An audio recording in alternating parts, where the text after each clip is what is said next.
اهلا وسهلا بيكم. هنتكلم النهارده عن الذهب وايه اللي بيجرى في سوق الذهب، وليه الاسعار المحليه مختلفه عن الاسعار العالميه، على الرغم ان السوق المحلي في الذهب والاسعار المحليه بتطلع وفي الطالع، والسوق العالمي في النازل.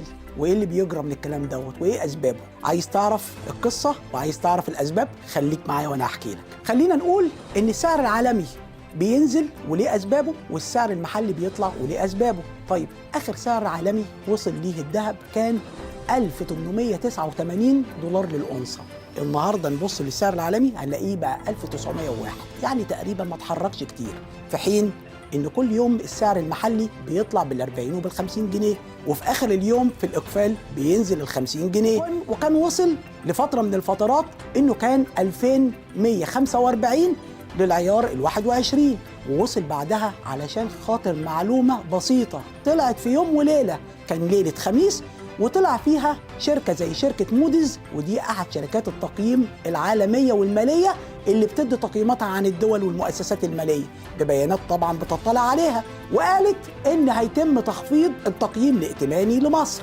ساعتها قمنا يوم الجمعة الصبح لقينا جرام الذهب ال21 وجرام الذهب ال24 الاثنين زادوا 350 و400 جنيه. طب هل ده كان بسبب العرض والطلب؟ يعني في ناس قامت الصبح بتشتري فالطلب زاد فالسعر زاد؟ لا طبعا، عشان خاطر معلومة صغيرة اتضربت بالليل، الصبح الناس قامت لقت سعر زايد 300 جنيه و400 جنيه. طب هل ده صح اللي بيحصل دوت؟ لا، بس الناس ديت شايفة انها بتسعر علشان خاطر رؤية مستقبلية هتحصل، وبالتالي حضرتك بتحس بيها النهاردة. طب المفروض نعمل ايه بقى؟ ناس كتير جدا بتيجي تسأل، خصوصا الناس الاقتصاديين واللي فاهمين في السوق ده، هل يا ترى نشتري ولا ما نشتريش؟ طب يا ترى نبيع لو احنا عاوزين نبيع ولا ما نبيعش؟ لا طبعا، في فترات اللي هي بيبقى فيها اللي هي لحظات اللي هي التذبذب ديت، يعني بيرتفع النهارده وينخفض بكره ويحصل الكلام ده، انا رأيي ما تشتريش، وبرضه رأيي ما تبيعش، خليك زي الوضع اللي انت عليه ده لغاية ما نشوف الاستقرار.